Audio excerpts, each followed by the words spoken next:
Sisters and brothers in the Dharma, Namo Buddhaya, Jai Bhim. I want to start actually by reading a poem, which we're going to hear again actually today, written by Sangharakshita in 1950.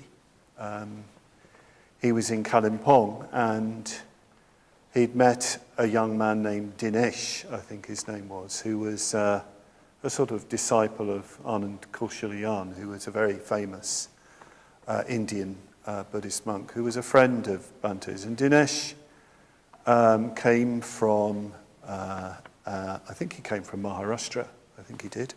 I think he came from Wadza, actually, so Vidarbha, not far from Nagpur.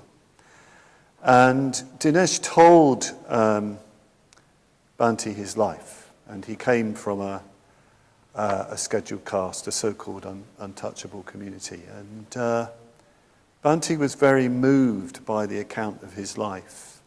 It affected him.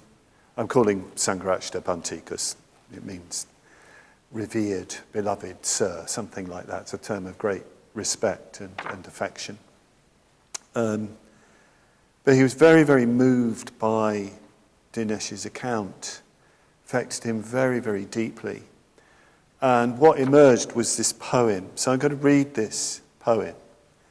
And in a way, towards it's a question throughout. It's a question. It's a question of asking the Bodhisattva how he's going to reply, how he or she, or then the Bodhisattva is going to reply to this situation, to these situations. There's something, how can I say, you feel a great longing in this poem, a great longing to respond. And it's almost a kind of, there's something prophetic, I think, about this poem, because not long after he wrote this poem, he had his first meetings with Dr. Ambedkar and Dr. Ambedkar's followers, and the whole development of his involvement with the Buddhist followers of Dr. Ambedkar. So the Bodhisattva's reply. What will you say to those whose lives spring up between custom and circumstance, as weeds between wet stones, whose lives corruptly flower, warped from the beautiful, refuse and sediment their means of sustenance? What will you say to them? That woman, night after night, must sell her body for bread. This boy, with the well-oiled hair and the innocence dead in his face, must lubricate the obscene bodies of gross old men, and both must be merry all day, for thinking would make them mad. What will you say to them? Those dull-eyed men must tend machines till they become machines, or till they are cogs in the giant wheel of industry, producing the clothes that they cannot wear, and the cellophaned luxury goods they can never hope to buy. What will you say to them? Or these dim shadows, which through the pale gold tropic dawn from the outcast village flit, balancing on their heads baskets to bear away garbage and excrement, hugging the wall for fear of the scorn of their fellow men? What will you say to them? And wasted lives that litter the streets of modern cities, souls like butt ends tossed in the gutter and trampled on, human refuse dumped at the crossroads where civilization and civilization meet to breed the unbeautiful. What will you say to them? I shall say nothing, but only fold in compassion's arms their frailty till it becomes strong with my strength, their limbs bright with my beauty, their souls with my wisdom luminous, or till I have become like them, a seed between wet stones of custom and circumstance. Yes, so it's a very, yes, a poem of great intensity and longing. Bhante, living up in Kalimpong, a Buddhist monk, very much involved with the revival of Buddhism in India, as well as doing his own spiritual practices. You can read about this in his memoirs. I've been rereading In the Sign of the Golden Wheel, which gives the account of what prompted the writing of this poem. And you get the impression of somebody almost preparing for great activities. That's the impression you get. Something is going to happen. And that book reaches a great climax where Sangharakshita, where Bhante is in Nagpur when the news comes through that Dr. Ambedkar has died just 6 weeks after the Great Conversion, and how, the Buddhists of Nagpur, the thousands upon thousands of Buddhists in Nagpur, how utterly distraught they are, and how Sangharakshita engaged with them in Nagpur, communicated with them to, well, as some of those Nagpur Buddhists said, they thought his work at that time had saved the Buddhist movement in Nagpur. And, Amoga Siddhi can tell you much, much more strongly than I can that Nagpur Buddhists have a very, very deep feeling for Bhante, very, very deep feeling for Sangharakshita because of all the help that he gave them. There's this very strong bond between Bhante and the Buddhists of India, the followers of Dr. Ambedkar. And because of that, that's how I ended up going to India. I don't think I would have gone to India, without that connection with Bhante. So what I want to do this afternoon is to reminisce a bit about my teacher, my beloved teacher, Sangharakshita Bhante. I want to say a bit about my meetings with him, in a sense how he became my teacher and spiritual friend. And I also want to talk about being with Bhante in India when we first went there, when I went to help Lokamitra start our Buddhist activities in Pune especially. And being there when Sangharakshita returned for the first time since he'd left India to start FWBO as it then was, Friends of the Western Buddhist Order, and then his first journey back to India, because there's some very interesting things about that time. And the thing is, so it's not going to be a sort of, as it were, an assessment of Bhante's life and significance. I'm not going to do that in a general way. I'm going to talk personally. Bhante died, yes, about almost a year ago, and people have come up at various times and look very concerned, as if something, are you all right? Which has been very, very sweet of them, and it's a curious experience, one's teacher dying, because relationship with a teacher, a spiritual teacher, a Dharma teacher. And teacher isn't the right word. I'd use the word guru, but I think that would be misunderstood, and Bhante wasn't very keen on the word guru for very obvious reasons. It's very hard to describe the nature of that relationship, because in some ways it's a bit like a spiritual father dying. That's one way I could describe it, but it's not like my dad dying or my mum dying. Who I had a very, very positive relationship with them both. It's something else, very hard to describe. When Sangharakshita died, when we got the news, we did a puja at Padmavajra, and I had a sort of double experience leading that puja. On the one hand, I had the sense of somebody going, of leaving. At the end of the puja, I had a sort of image in my mind of a great bird, like a great golden eagle, flying off into space. And yet I also had the sense that Sangharakshita, that Bhante was here, inside me. Both were true. He'd gone, and he hadn't gone. And it was very interesting. There was a reading I wanted to do before the puja, and I didn't know why. It was Bhante's translation of some very strange verses from a Vajrasattva sadhana called the Confounder of Hell, which has lines like Dharma, Emao, Dharma wondrous strange. Within the unmoving, all things come and go, yet in that moving, nothing comes and goes. I wanted to have that reading. And then I thought, that's why I wanted that reading. Both are true. He's gone and he's here. Work that out. Both are true. And the reason why he's here is because of what a brilliant teacher he was in so many ways. But in one particular aspect, his brilliance was to give us responsibility very early. Very early. He was very keen on handing on as soon as possible. Leave and let people get on with things. He noticed in the very early days of the movement, he took a sabbatical in a chalet on the Cornish coast.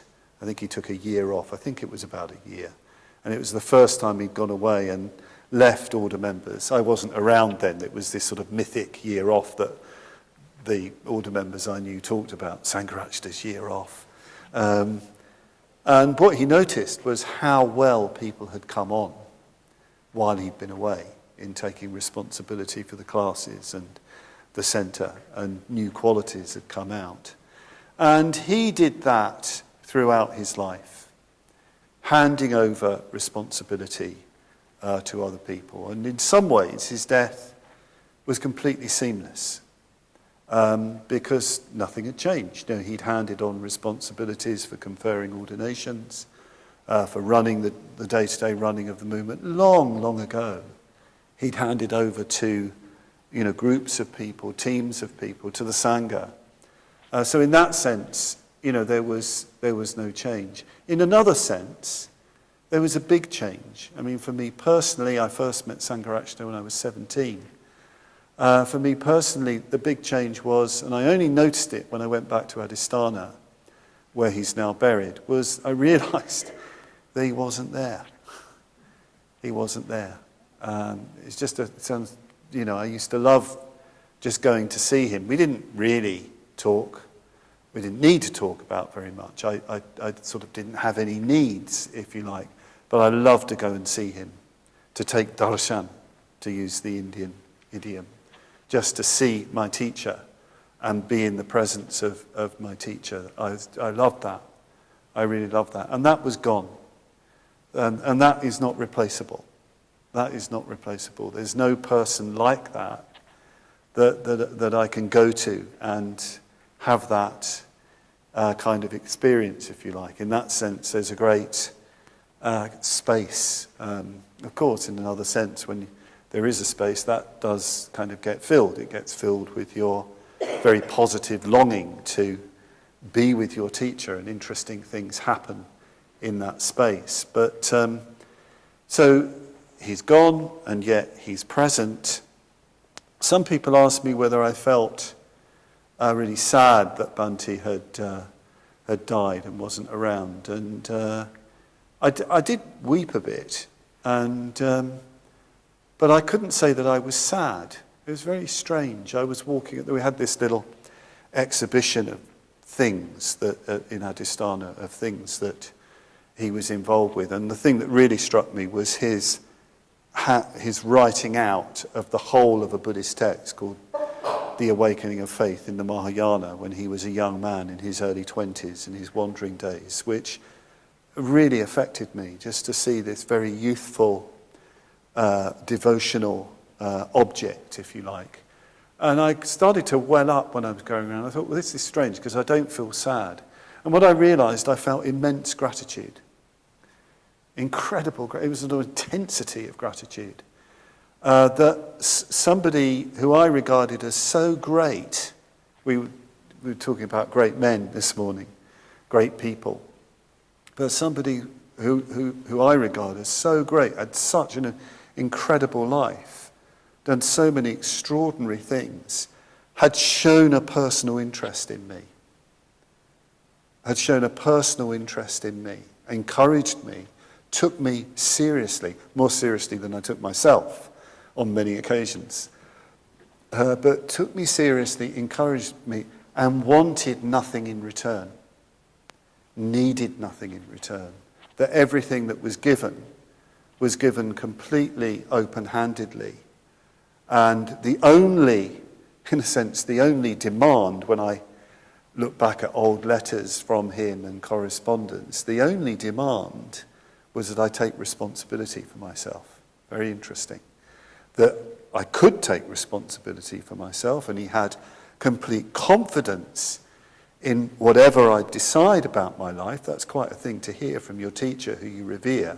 I have full confidence in whatever decisions you make about yourself and other people. That's quite a thing to hear. And I should take responsibility for myself. That's the main teaching that I had, to be independent and to really follow my own counsel. And I think because he knew very well that my nature is very devotional, my idea of a good life is to just sneak in behind a big player and just follow. That's my instinct. Just sort of, that's what I prefer. If I could have my life the way I want it, he wouldn't sort of allow that. Time and again, he would throw me back on myself. Lots of stories about that, and that I needed to have far greater confidence in my own understanding, my own inspiration, my way of seeing things. Be braver, actually. Stand up and be more of an individual. So, yes, those are a few reflections, if you like, on Bhante's passing. And so many times since his death, I've just found myself reflecting on just about everything that I'm into in the Dharma. Well, everything, and in other things, actually comes from him. That is not an exaggeration. It's not an exaggeration. It actually comes directly from his teachings. It comes directly from his personal communication with me, or it's come via other people that he's taught in this very rich spiritual community that we have. It really is quite extraordinary. And actually, all of you are in the same position. There are so many things that we take completely for granted about Buddhism, about Triratna Buddhist community, in the modern world, that weren't there when he started our movement. He kind of discovered so many things. He discovered in many ways the hard way. He trailblazed. I had to take a lot on. But there's so many things, like just to say our emphasis on friendship, our emphasis on Sangha. Well, that you won't find that, just through reading the Buddhist scriptures. It's there, but you have to find it. He discovered that. The great emphasis on communication as spiritual experience. He discovered that. He made that, he revealed that to us. I could go on and on and on so many things, but let's get into just a few, if you like, little pictures of Bhante, of Sangharakshita. So, yes, I came along when I was about 17. I think it was about 16 when I started to get interested in the Dharma. But it was when I was 17, I came along to classes in Brighton. I was brought up in a village near Brighton. I was still living at home. And I went along, and there was this great order member named Buddhadasa, ordained by Bhante, a very close disciple of Bhante, a real pioneer of the early days in our order and movement. And, oh gosh, what time have I got to finish? 20 to 4, crying. Lucky I checked. We might be here all night. Yes, my response was immediate to things. It was immediate. I won't go into the details of that, but it was immediate. And there wasn't much available of Sangharakshita's writings. There's a few books, but not many. But there were taped lectures, reel-to-reel taped lectures for you, old techno people. Reel-to-reel. So we'd listen to lecture series by Sangharakshita, and I was enthralled by these lectures, particularly the Bodhisattva ideal and the creative symbols of the Tantric path and the Eightfold Path. Well, any of them really, because they were so interesting. I mean, wonderful ideas, fantastic stories, very, very vivid and wide-ranging references. I mean, not just Buddhist references, but to all sorts of religions, to literature, to art. I mean, my education really came through those tape lectures. I was thrown out of school when I was 16, so I didn't have any education to speak of. I was just very curious. So, of course, very, very... And Buddhadasa was obviously very devoted to Bhante. So I started to feel, well, Sangharakshita, Bhante must be my teacher. I'd never met him, but those lectures were so thrilling. And then we got our new centre in Brighton, the first centre in Brighton, and he came to see us. He'd just come back. He'd just come back from his first tour of New Zealand, and he wanted to see what was going on in Brighton. So I was really excited. I was going to meet my teacher, my guru. He's definitely going to be... People thought like that in the 1970s. Oh, well, I did. And in many ways, it was deflating meeting Bhante. For a start, he was much shorter than I thought he was. You know, those lectures, he seems about 6 foot something, doesn't he? There's so much majesty in those lectures. And Bhante came, he was really short, and he was just wearing a grey kind of Macintosh, and his hair was all sort of greasy and lank, and I said hello, and this was going to be a great moment of recognition. And he did that thing he used to do sometimes. He'd sort of hold out his hand rather limply and say, hello, and look at the other side of the room. Very, very disconcerting, very strange. But I persevered.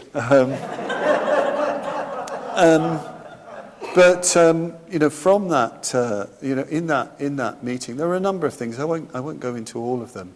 I mean, Bhante's appearance in those days was so different from, say, the image here, where he looks quite grandfatherly. I mean, he could almost look tramp-like, with this greasy hair and these old jackets and so on. He really didn't bother about his appearance, and sometimes a bit unshaven. I mean, there was one time he was in the number 5 community in Belmore Street in North London, and these were these squats we had communities in. It was all right. It was the London Borough of Camden, and it was when what's his name? Ken Livingston was the mayor of. He was in charge of the council, so he let us squat. It was fine. Somebody went to borrow some milk from number 5, and they came back to the other community and said, "Here, there's some tramp. There's some tramp in the kitchen of number 5. He's just sitting there." And they said, "Well, what did he look like?" And he described who this person looked like. And he said, "That's Bhante. That's Bhante." Because he could be like that. You could be in a room with Bhante and he wouldn't say a word. I mean, I've had that experience. I had that experience back in Brighton, where he'd just be sitting really aware, looking into space, and there was no, you didn't get put at your ease. I mean, it felt sometimes, almost felt a bit dangerous, sort of being around him, as though sort of anything could happen. There was this authenticity about him. He wouldn't be sort of playing any games. But we made this connection, and we actually developed a correspondence. And he was just very, very encouraging. I mean, that was the thing that was really important. And, not long after that, when he told me, by this time I'd moved to London, he told me that he was going to ordain me. And he said very interesting things at that time. He said, it's interesting, we put this emphasis on young people in these days, younger Sangha events. There's a big younger Sangha event going on at the moment at Adhisthana. Well, in those days, old was 30. Old was 30. It really was. I was 19 by then, 18 or 19. And he said, look, I've decided to ordain you. I'll ordain you in the summer. And, you don't have to kind of go through things to be a Buddhist. Because I think there were people quite understandably wondering about this kid getting involved in the Dharma and whether or not, he was in any way serious, because he hadn't gone through the things that they'd gone through. You can guess the kind of things, I guess. And Bhante probably knew very well that I would go through things, but he just wanted to make it clear that I could live a full Buddhist life right now. And he just said, young people have got a lot to offer the Dharma. Young people have got a lot to offer the Dharma. And it was a great sort of affirmation of, what I wanted to do with my life. And that found, real expression at the time of my ordination. I reflect probably every day on my ordination by Bhante ordaining me. I see different things in it every day, and it was a very powerful experience for me. There was a tremendous sort of, explosion of energy, this sort of almost thunderbolt, lightning bolt kind of quality to what happened. I mean, it doesn't happen to everybody when they're ordained, but it did to me, and I've often reflected on that. And one reflection I had was that perhaps one of the reasons that happened was because the person I most revered in this life, the person I discovered who I really, really looked up to, was taking me completely seriously. Making it very, very clear, not through words, but just through direct transmission in the form of the ordination, that this is what you really are. As I say, it's, in a sense, he took me more seriously than I took myself, and that can be quite hard to handle. I think that's where the energy was so sort of overwhelming. So there's a very, very strong bond I feel with Bhante. Hasn't always been an easy connection, but I've never doubted the connection, and I've never felt that he's doubted the connection at any time. It's not, though, that I've been incredibly close to Bhante. It was obvious there are other people that, Bhante enjoyed being with. Who was very. You get the impression he was very close to. I wasn't very close to Bhante in that way, but spiritually, there's, I would say, a very, very strong bond, a very strong Dharma bond. I have no idea, I should add to this, it's very important, I have no idea where Sangharakshita is on the spiritual path. I've never had a clue, and I don't care. I'm not interested. When sometimes it comes up, doesn't it? What people's attainment is. Are they a stream entrant or a once returner or a non-returner or an arahant or a Bodhisattva of this grade and that grade? It's never interested me. Never ever interested me at all. I've always thought that people who want that certainty must be very insecure in their lives. And they want to find somebody like that. I've not a clue where Bhante is, and I don't care. What I do know is he's had a very, very powerful effect on my life and enriched me in untold ways and given me the entire context to live a Dharma life. I would say even in relation to enlightenment itself, directly. I was reading a beautiful passage in the Sign of the Golden Wheel. It's the first chapter called The Scent of Gardenias, where he's describing a Buddha Day celebration, where his shrine room becomes filled with gardenia blossoms. People keep bringing them. They're profuse in Kalimpong, it seems, that season. And towards the end, Bhante's a great lover of perfumes. He loved sweet scents, really. He loved sandalwood scent, and people were taking him perfumes towards the end of his life. Very, very interesting. The first centre in Monmouth Street is now a perfume shop, a very high-quality perfume shop. I find that very interesting. But he loved the teaching from the Awakening of Faith in the Mahayana, which talks about the mutual perfuming of suchness, that the conditioned and the unconditioned, samsara and nirvana, perfume one another. Amazing teaching, amazing metaphor. Samsara perfumes nirvana. That's compassion. That's great compassion, which isn't any individual feeling. It's the compassion which is coming out of emptiness, if you like. And yes, this mutual perfuming. And I've been sort of feeling recently that that's a much more apt metaphor for my life than attainment or getting something or even going along somewhere. It's more that there's something perfumes my life. And that comes from him, directly from him. Something of great meaning and depth and mystery perfumes my life. So yes, I have no idea where Bhante is, but he's created this world in which I can live and practice and share with so many people. And yes, it did lead me to going to India. Lokamitra, who I am still very close to, he had a very big effect on me in my very early days, moving to London and so on. He went to India to do yoga with Mr. Iyengar. He was a great Hatha yogi and in Pune. And he went to other places and so on. And Bhante said, well, while you're there, why not look up some of my old Buddhist disciples and friends? And he went to Nagpur. He looked up M.D. Panchbai, who was one of Bhante's translators in Nagpur. And the day he arrived was the anniversary of the Great Conversion.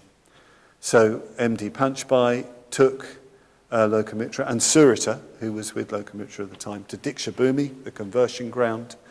And Lokamitra was put up onto the stage. He was wearing robes, he was Anagarika then, and had to give an address to 100,000 people, it would have been, something like that, at least, and to give a message from the Buddhists of UK, the disciples of Sangharakshita. So what a start, what a connection.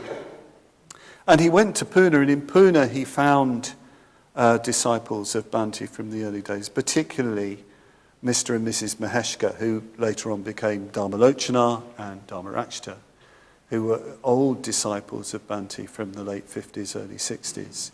Dharmalochana was in fact the secretary of the Pune District Women's Buddhist Association, which Bhante was the president of. And he was asked, I think, by Dharmadina, I think it was, why were you the president of a women's Buddhist association? And he said, well, in India at that time, I mean, the men were only interested in politics and factionalism and fighting among themselves. It was the women who were really serious about the Dharma work. So that's why they would organise my Buddhist activities. They were the really serious ones when it came to the Dhamma. And I had the great good fortune of meeting Dharmalochana, Mrs. Maheshka. She was really wonderful to me when I went to India when I was 21, and she was really very, very strong, very, very determined woman, and very, very devoted to Bhante and a great organiser. So anyway, Lokamitra was asked, particularly by her, do you think you could come and start a centre? Because nothing has happened since Bhante was here. There's been no real Dharma activities since Bhante was here. It's all politics. Do you think you could come and start a centre? And Lokamitra, he'd done talks there and retreats and so on. So he thought about it. And he wrote to some of us, his old friends, whether any of us were interested, and I was interested. I don't quite know why I was interested. I think I was fed up with working on the London Buddhist Centre, Sex Pistols or not. I was fed up being a plasterer, or trying to be a plasterer, and it sounded like an adventure. I heard later that Bhante thought that I shouldn't go. I really was too immature to be going. I mean, he was actually right. But anyway, somehow or other, I went to India and with Lokamitra when we were starting our activities in Pune. And it was a real shock for me.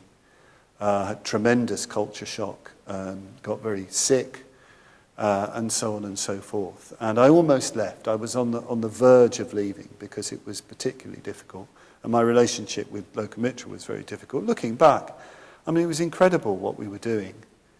I mean, really incredible. I mean, there we were in an entirely different culture. We were there because people had a lot of faith in Bhante. But we were, we didn't know that culture. We were having to kind of really learn what that culture was. I mean, Lokamitra was amazing. He'd get up at 5 o'clock every morning and learn Marathi and do his yoga and spend the rest of his day and night doing Dharma work. Quite extraordinary. Very quickly publishing a magazine in Marathi and so on. It was extraordinary. And trying to keep up with Lokamitra was very, very hard work as well. And I was about to leave, and at the moment I was, okay, I'll leave next week, Dharmarakshita, Mr. Maheshkar, came in with a telegram and said, Bhante's coming in 2 weeks. So I said, okay, I'll stay and help you.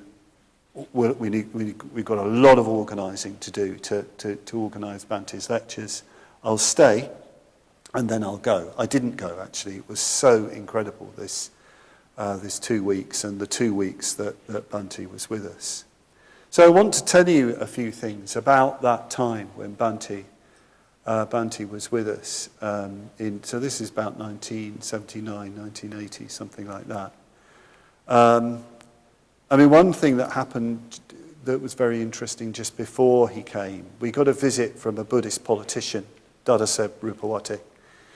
Saheb Rupawati had become quite influential Buddhist politician. At that time, he was involved with the Congress Party in Maharashtra. I mean, it was a long time ago. I mean, it's all BJP now. But anyway, it's Saheb had he'd been involved with. He was a disciple of Dr. Ambedkar. He was there at the Great Conversion. But he'd sort of gone off on his own a bit, I think, after Dr. Ambedkar's death. But he was a disciple of Bhante, and he came to see us because he heard about us, and he heard that Bhante would be coming, and he wanted to see if he could have a meeting. And he told us, why Bhante had such a big effect on him. Saheb was from an area of Maharashtra called Ambedkar district, which is a very, very poor district, and Buddhist people there are extremely poor. It's a very, very backward area. And he said, we asked Bhante, so this would have been back in the late 50s, to come and do a tour of the villages and do Dharma teaching in Nagar, and I organised it. And he said, we hadn't seen anything like Bhante. We'd had monks come before, but they wanted all sorts of special things and special food and this and that. Bhante didn't want anything like that. He slept anywhere. He slept in barns, he slept on people's floors, he slept outside. He'd drink any water, even if the water was muddy. He'd eat any food. He didn't mind walking from place to place. He didn't mind going in a bullock cart from place to place. He was just with us. And he was crying. Saheb Rupawati was a hard, tough guy. He was in tears of gratitude, talking about Bhante, about Sangharakshita. The fact that he just went out of his way to communicate the Dharma in this very, very poor area and really didn't want anything for himself. And it gave me a real insight into Bhante. And I thought, my goodness, I don't know Bhante. I've just seen him in the West. I don't know about this connection that he has with this community and the kind of life, he was prepared to live, to communicate the Dharma and to revive the Dharma in India. So that made a very deep impression. And Sangharakshita himself made an impression. For a start, when he arrived, he put his robes on and so on, and it wasn't like, wow, I'm back in India after so long. There was none of that. It was as if it was just how he was in London.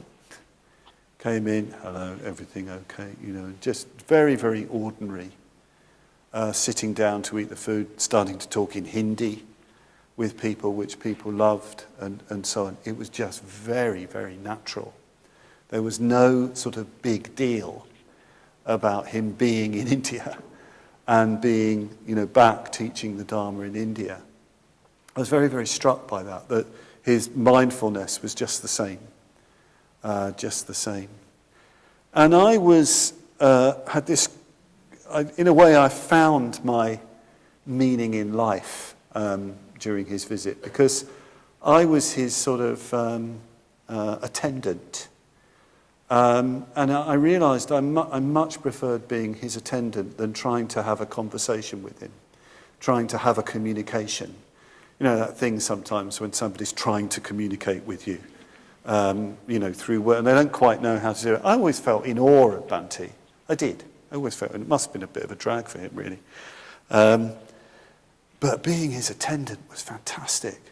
I washed his clothes, I made him tea, I typed his letters, I welcomed people who came to see him. After the big lectures, the big programs we had, I had to gather up the garlands, find his sandals to put them on his feet, lead him to the car.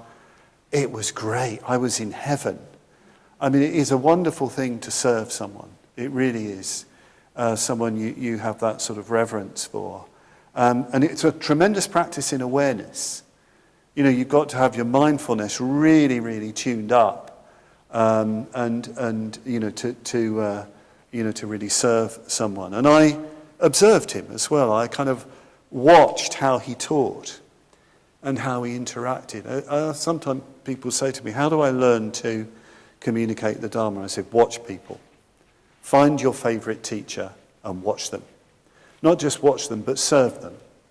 If it's somebody teaching meditation classes or doing courses, well, get on that centre team, do everything that needs to be done, with the cushions and mats, and make the tea and see people, and watch the way they communicate, and just let it permeate you. You learn so much from just observing. So I watched him, and I wasn't conscious of watching him. But you just did. And there are a few things I just want to mention before I close. So, for a start, I'd never seen so many people come to a Buddhist lecture, and these were small audiences by Indian standard. I think the most was about 3,000 at Ahilya Ashram. That's quite small. And it was such a wonderful occasion, so much devotion. We had the garlands at the beginning, but honestly, before these talks, there were dozens and dozens of garlands, being offered, and a few thousand people doing the refuges and precepts and the puja in Pali. Well, that's quite something. I've never seen that before. Great sense of occasion. And it was Sangharakshita speaking with his interpreter. I was just so impressed how he taught the Dharma, what he talked about. There were 3 big lectures that he gave. One was called The Buddha, Man or God. The second was The Path of the Dharma. And the third was The Future of the Sangha. So I just want to, unfortunately, I think these lectures might have been lost. I recorded them and transcribed them, but they're really sort of seminal. I can't remember all the details of them, but the Buddha, Man or God I was very, very struck by. Because he just came up with the 2 categories, if you like, that people have in life. There's human beings, ordinary human beings, men and women, man, and there's God. Who's the Buddha? who's the Buddha, and what he started to communicate was the nature of the Buddha. The Buddha is of a completely new category of being. He's someone who has developed into a Buddha. He's not a god, but you can't say that he's an ordinary human being. He occupies an entirely different space. And you have to remember, in talking about these ideas, which are actually quite subtle, he's using, one of the things I learned listening to him is how concrete, when you teach the Dharma, how concrete you have to be. In India, I learned that quite quickly, that you have to make sure that your Dharma teaching is really embodied. You have to have lots of stories. You have to have lots of examples from life. You can talk about anything. You can talk about the most abstract philosophical ideas, the most profound Buddhist teachings. But you have to make it real. Otherwise, you just lose people. It's not that, I remember Bhante once saying that some of his intellectual Indian friends said, "Why are you teaching Buddhism to these people?" Meaning the newly converted Buddhists. They won't understand Buddhism. And Bhante said that he didn't think that at all. In those days, many of the people he'd be teaching in the early days would have been illiterate. He said, but they could understand anything. They could understand shunyata. They could understand mind only, as long as you made it really practical, because they weren't unintelligent. They might not have had an education, but you had to make it live and be really practical. And I think it was in the lecture, The Path of the Dharma.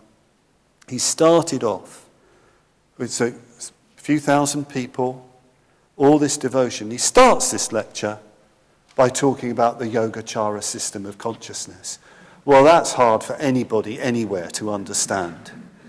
But he's off. He's offered into the sixth sense consciousness, eye, ear, nose, tongue, touch, ordinary mind, if you like, and then Klishto Mano Vijnana, the defiled mind consciousness, the consciousness that divides up into self and other, and then the Alaya Vijnana, the storehouse consciousness. So he's off into this, and I'm thinking, where's he going? And people are riveted. People are really on the edge of their seats. And he said, I want to go back to this Klishto Mano Vijnana, this defiled mind consciousness, the consciousness that discriminates between self and other, which is our problem. That's the real problem that we have. We make a hard distinction between self and other. That's where craving comes from, where hatred comes from. It's the fundamental delusion. And he said, and this is where caste comes from. This is where the notion of untouchability comes from. It comes from the defiled mind consciousness. And everybody broke out into applause. I mean, I used to do that in talks in India. If you make a particularly good point, it's applause, and high fives and so on.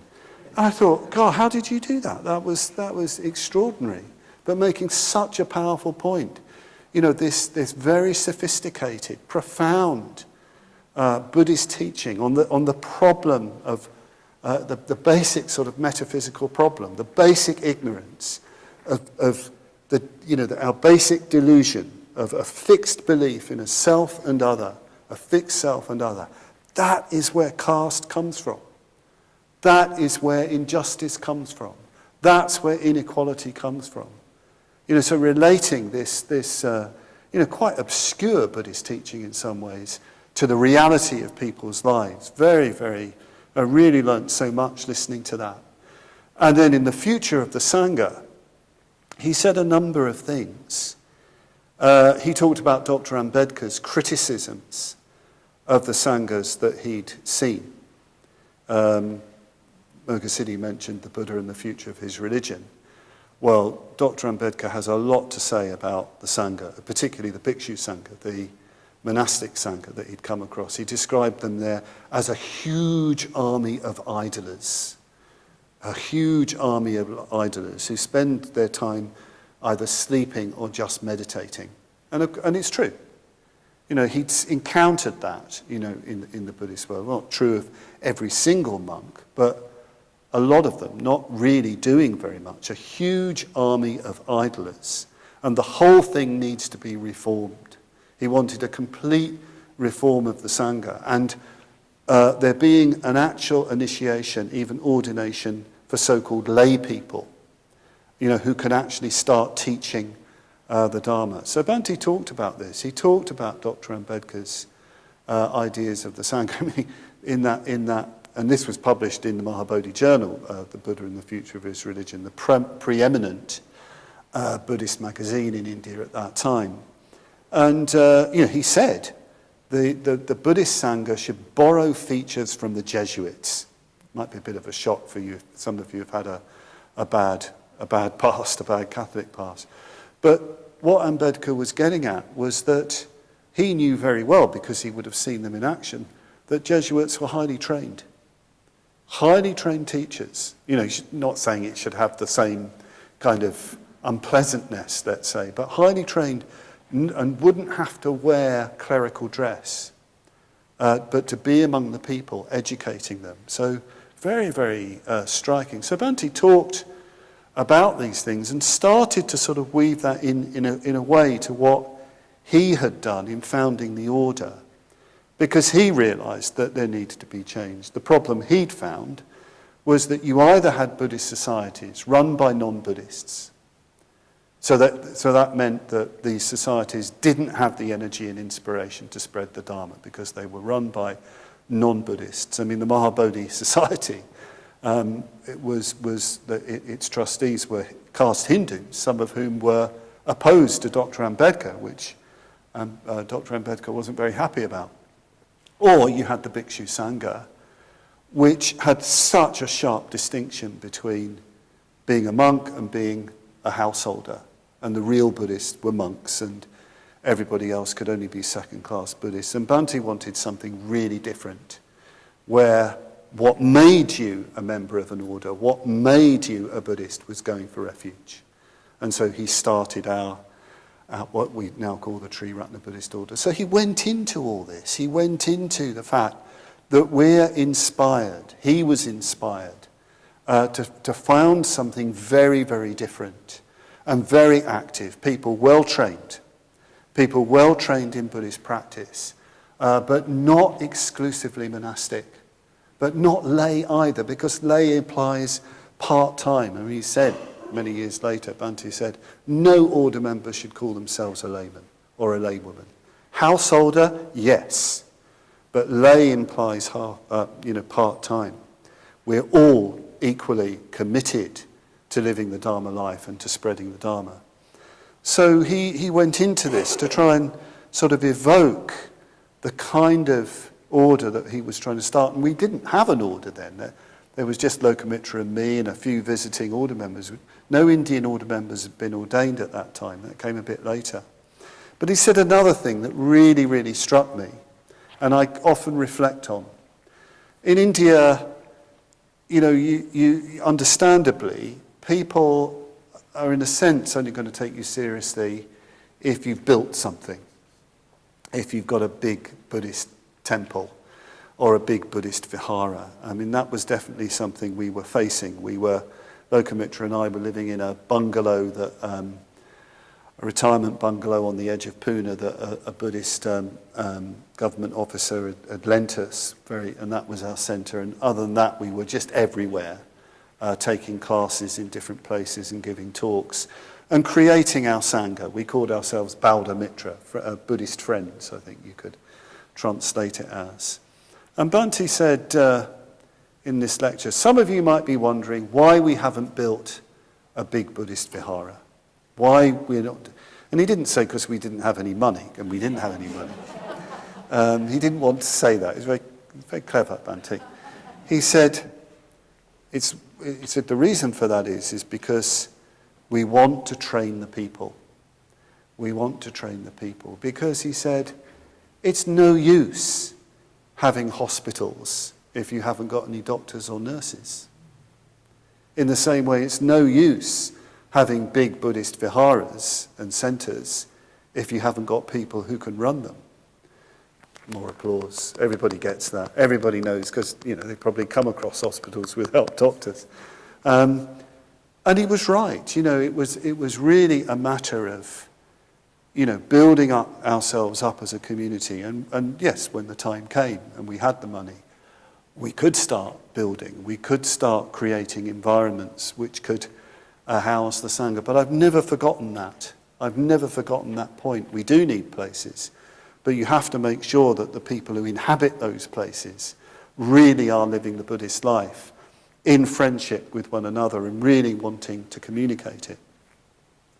I'll start concluding with a couple of other experiences of that time in India. One of them was when we had a council meeting. We decided to form a trust, and Bhante had been thinking about our name and what name we could have in India, because clearly we couldn't be Friends of the Western Buddhist Order in India. That wasn't going to fly. That wasn't going to work. And he bowed a mitra. He said, no. And Bhante, of course, is a poet, and he's deeply soaked in the Dharma. And he said, yes, I've been thinking about the name, and I've decided that in India we're going to be called the Trilokya Bauddha Mahasangha Sahayak Gana. We were all a bit. I don't think he'd even let Lokamitra in on this one, and we were, oh, okay. And he said, well, so what does that mean? So yes, Gana. The Gana is a wonderful word. Actually, it's you find it in Tantric Buddhism. The Gana is the community of disciples of a teacher in the Tantric tradition. You might have heard the word Kula, but Gana is even more, perhaps even more to the point. Very tight, in the best sense, close community. So something like a body, Sahayak, helper. It's a good word. It's a lovely word, Sahayak, sense of service and so on. The body of helpers. Yes, of the great Buddhist spiritual community, Mahasangha, so not Bhikshu Sangha, not Lay Sangha, Mahasangha, the great Buddhist spiritual community, Bauddha Mahasangha, and Trilokya, of the triple world. So the triple world is the whole of existence. The triple world is the Kamaloka, the world of sense experience, the Rupaloka, the world of pure form, archetypal form, and the Arupaloka, the realm of subtle form. That's the whole of the wheel of life. So he's saying you're the great Buddhist spiritual community in relation to the whole of the wheel of life. I thought, wow, yeah, at last we've got a proper name. But then it's quite interesting. He went into it a bit more. He said you could also think of the three worlds as, how does he put it, if I can remember, the psychological, the spiritual, the transcendental. You could think of it like that. Or you could even think of it, this is going back in time, of course, the developed world, the developing world, the undeveloped world.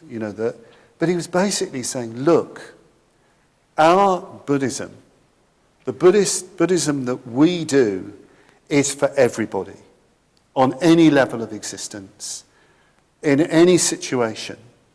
I mean, it's really laying down a vision. I mean, we might not believe that, but that's his vision. That's his vision of the Dharma. It's for absolutely any and every kind of being imaginable, not to speak of every single kind of human being. It's an incredible vision, and he really meant it. And he also talked about a bodhisattva at that time called Trilokya Vijaya, the conqueror of the triple world, who's a kind of manifestation of the wrathful Vajrapani. And in his iconography, he's trampling on Lakshmi, Hindu goddess Lakshmi, who represents greed, and Ganpati, the elephant-headed god who symbolizes ignorance. And our Buddhist friends, I have to say, really liked that. They really I mean, we can't talk like that in India now because of things, but they really like this idea of the Dharma trampling on things. You see, these images, you have to remember, for Buddhist people, are images of oppression. They're not quaint Oriental antiquities. They're not just simply to do with deities to do with another religion. They're images of superstition and oppression. So it's very important to remember that. So triumphing over them is a sense of gives a sense of liberation. So there's that, and then the last thing I want to mention is Sangharakshita's compassion. There are a couple of occasions that struck me. We noticed, Lokamitra and myself, how much infighting there could be in the Buddhist community, how much anger there could be in the Buddhist community, even sort of noticing it among our own emerging sort of Sangha, sort of tensions and so on. And Bhante was and we were a bit frustrated. We didn't know what to do. And Bhante just wouldn't let us be frustrated. He said, yes, but you have to understand. You have to understand that Buddhist people, the background they have, is one where everybody is bearing down on them. They're the lowest. That is going to create a lot of rage, a lot of frustration, a lot of anger. Where does that go? Where does that go? It's going to come out, and it will come out with one another. It can't go up, as it's so-called up, to other communities. So it's going to be an issue. And I think I started to realize, my goodness, that the whole business of caste oppression, the notion of untouchability, has terrible psychological effects. I mean, obvious sort of social effects, political effects, social effects, educational effects, all human effects in that way. But what about the inner scars, if you like? And Dr. Ambedkar himself said, I think, what he said to the wider Hindu community, you are creating a powder keg. You're creating something explosive, because if you do not allow people to develop positively, where does that energy go? It doesn't just go away. It's something that Bhante realised in some of his early lectures in Britain. He said, if you suppress, either in yourself or through circumstances, if you suppress your longing to grow and develop in the direction of enlightenment, that will become destructive. That will even become criminal. It's an incredible insight. He's saying, in a way, if we don't live, well, not in a way, he's saying, if we don't live from our deepest potential, that will become destructive. That is quite a point to reflect upon. I mean, another reason why we've got to communicate the Dharma more widely, if you like. So there's that aspect of his compassion and his understanding. He never encouraged anything like anger. He just understood. He just understood where people were and how to communicate with them. But the thing I particularly remember was after one of these incredible talks, with all these people gathering up the garlands, the beautifully sweet-smelling flowers, going through all these people, cutting a path through all these people to go to the car with Bhante behind me. And people, particularly old men and women, and particularly women, wanted to come to Bhante to touch him. They wanted to touch his feet. They wanted to take blessing from him. It was a very Indian way of paying respect and just wanting contact. And I thought, well, he's just given an hour and a half, 2-hour lecture. And I tried to get people out of the way. And I felt Bhante's hand on my shoulder. Very tenderly, but very firmly, he said, you mustn't do that. It's very important for people to be able to do this. And it wasn't a sort of, I want their adulation. It was compassion. It was compassion. I mean, he discovered that when he was a young monk. And he was a very strict young monk. And, monks, not supposed to have any physical contact of any kind with a woman. And he said when he was with the newly converted Buddhists and people from that background, people would come and they'd touch his feet. And he had to really reflect on that. Do I say, no, I'm a monk, you can't do that, and then just perpetuate the notion of untouchability? And he decided, no, I'm not going to do that. People want that connection, need that connection. So I learned a lot from that, just in those few words. Don't do that. Don't do that. And he was kind to me because he could see I just didn't understand. Don't do that. This is very important for people. So there's some memories of my teacher, my beloved teacher. I can't sing his praises enough, and I hope you've had a little bit of an insight into Sangharakshita in India, and Yes, thank you for listening. Thank you.